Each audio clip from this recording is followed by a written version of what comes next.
भीमगढ़ का विशाल और घना जंगल। सूरज की किरणें भी मुश्किल से पेड़ों के बीच से रास्ता बना पाती थी। इस गहरे जंगल में दो शेर रहते थे, जय और वीरू। दोनों बचपन से दोस्त, सगे भाइयों से भी ज्यादा करीब। जय तेज दिमाग वाला, योजनाएं बनाना उसका काम। वीरू ताकत और हिम्मत का पूरा पहाड़, दहाड़ ऐसी कि पेड़ों की पत्तियां कांप जाए। दोनों जंगल के रखवाले थे। जहां भी कोई खतरा होता, दोनों साथ में पहुंच जाते। हर दिन की तरह उस दिन भी सूरज उगते ही जय और वीरू नदी किनारे पहुंचे। जय पानी पीते हुए बोला, वीरू, आज दौड़ में कौन जीतेगा देखते हैं?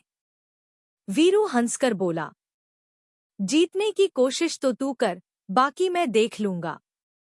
दोनों पत्तों की सुरीली आवाजों के बीच जंगल के रास्तों पर तेज दौड़ने लगे।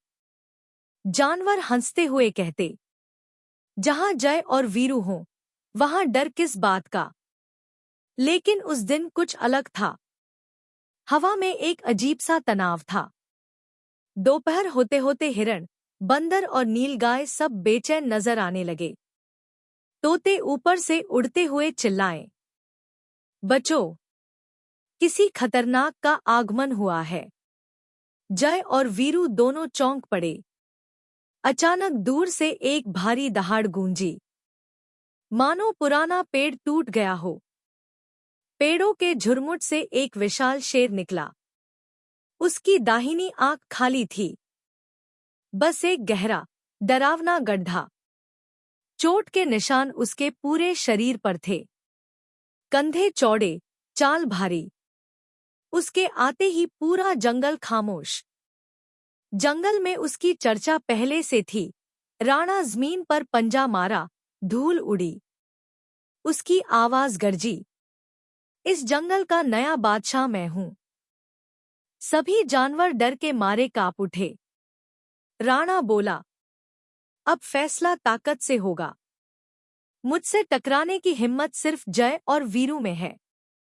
आओ, देखते हैं कौन असली जंगल का मालिक है। वीरू गुस्से से आगे बढ़ा। जंगल डर से नहीं, नियम से चलता है। जय ने वीरू को रोका। धैर्य रखो वीरू, पहले समझते हैं ये आया क्यों है। लेकिन राणा सुनने वालों में से नहीं था। वह गरज कर बोला, मेरी आंख एक दूसरे शेर ने छीनी थी। मैंने हर जंगल पर शासन किया। हारे बिना नहीं जी सकता। मुझे मेरी ताकत चाहिए, और ये जंगल भी। राणा की आवाज में दर्द था, पर गुस्सा उससे भी ज्यादा।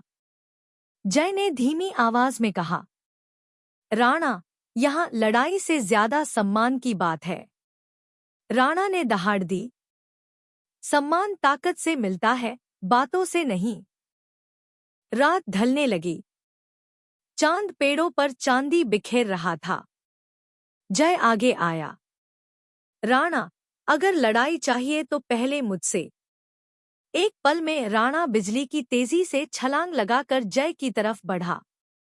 दोनों की भिड़ंत से मिट्टी उड़ गई। जय फुर्तीला था, राणा का हर वार चकमा देता। लेकिन राणा की ताकत अद्भुत थी। उसने एक धक्का लगाया, जय दूर जा गिरा। वीरू चीखा, जय।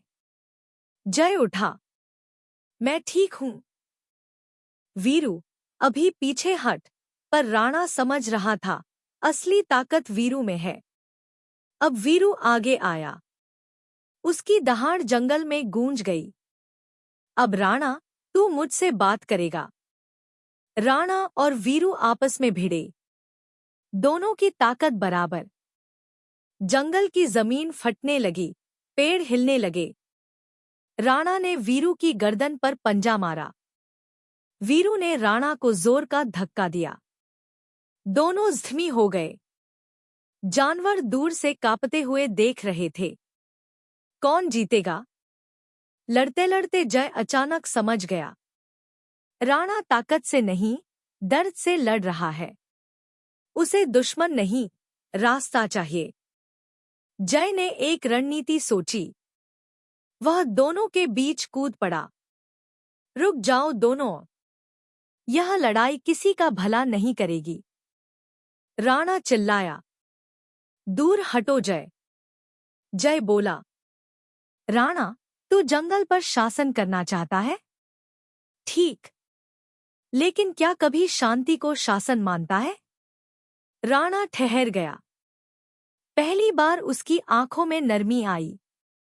जय ने कहा, तेरी आंख गई, इसलिए तू तड़प रहा है। पर क्या हम सब मिलकर तेरी मदद नहीं कर सकते? जंगल पर कब्जा करने से तेरी चोट नहीं भरेगी, पर दोस्ती शायद भर दे। वीरू भी बोला, अगर तू चाहे, हम तेरे साथ हैं। राणा की भारी सांसें थमने लगी। वह चुप हो गया। उसका गुस्सा पिघलता गया। उसने धीमी आवाज में कहा, मैंने कभी सोचा ही नहीं कि कोई मेरी मदद करना चाहेगा। एक आंख वाला मजबूत राणा पहली बार कमजोर दिखा, लेकिन वही कमजोरी उसकी जीत बन गई। अगली सुबह सूरज निकला। जय, वीरू और राणा नदी किनारे बैठे थे। राणा की चोट का इलाज किया गया। धीरे धीरे वह संभलने लगा। जंगल के जानवर भी अब उससे डरते नहीं थे। वे कहते थे, तीनों शेर मिलकर जंगल की रक्षा करेंगे। जय बोला, अब कोई अकेला नहीं लड़ेगा। वीरू हंसकर बोला, अब जंगल में 3 भाई हैं। राणा मुस्कुराया, और ये जंगल किसी एक का नहीं, हम सबका है। ताकत से नहीं, समझदारी से बड़ी जीत मिलती है। हर खतरनाक दिखने वाले के दिल में कोई ना कोई दर्द छुपा होता है। असली राज उस शेर का है जो सबको साथ रखे।